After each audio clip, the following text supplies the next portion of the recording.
Partita ad alta intensità e ad alta tensione, quella dello Stadio Fiorilli di Casteldaccia tra i padroni di casa di mister Marco Mineo e la Don Carlo Misilmeri di mister Salvatore Outro, che arriva da un momento di forma straordinario, ma si prepara anche ad un ciclo più tenso di partite tra campionato e Coppa Italia.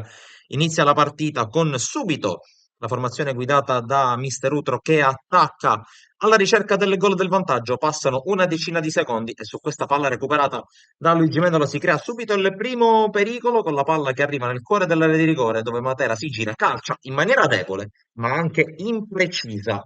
Di Paola qui riesce a gestire nel migliore dei modi la situazione. Al quarto d'ora cerca l'uscita ma non la trova il Misilmere. Allora la conclusione di Lapi, strozzata col sinistro, si perde fuori. Primo acuto da parte degli uomini di mister Mineo, che qui sono costretti a difendersi con questa palla calciata lontano verso Secan, che si autolancia di testa, prova a fermarlo senza successo prestigiato, ma ci vuole l'uscita da parte di Paola per fermare tutto. Poi Concialdi non riesce a innescare Matera.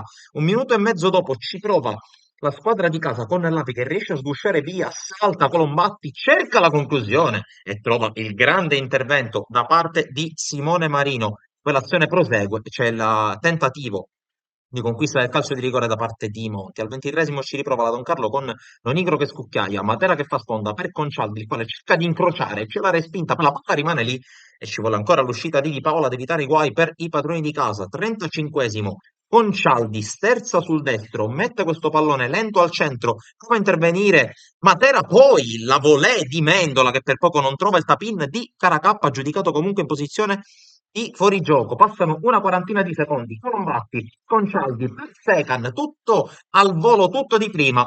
Non perfetta la conclusione però di Mario Secan, che non riesce a impattare bene col pallone. Vediamo alla fine del primo tempo, calcio di punizione, l'ex Totò accetta.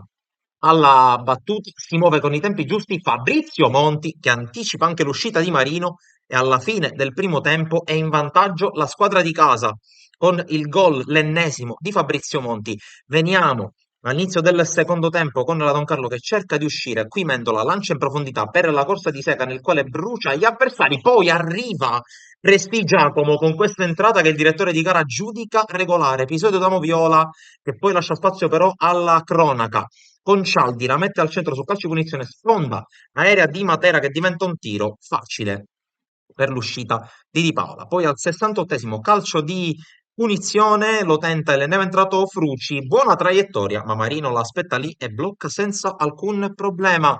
Prosegue l'attacco della Don Carlo proprio sul rinvio del portiere, prova a liberarsi il non entrato Lucera che poi riesce a scambiare molto bene con Matera, la conclusione è insteccata. Monforte è bravissimo a negare il gol probabilmente a Lucera, che poi sul cross trova l'uscita di Paola. 73esimo, insiste la Don Carlo con Pellegrino che mette al centro questo bel pallone, il colpo di testa, poi con Cialdi con questa strana girata che favorisce Sino, il colpo di testa a Palombella.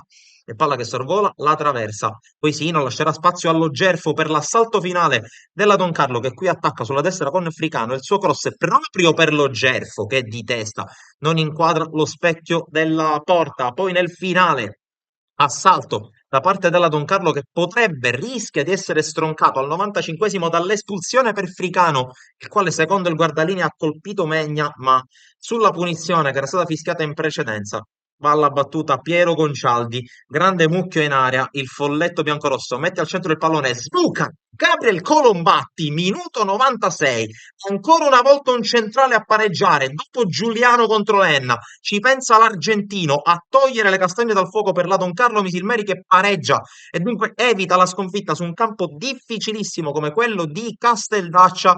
Di lì a poco il direttore di gara fischierà la fine della partita, tutta la tensione si scioglierà negli abbracci e nei saluti tra avversari a fine partita.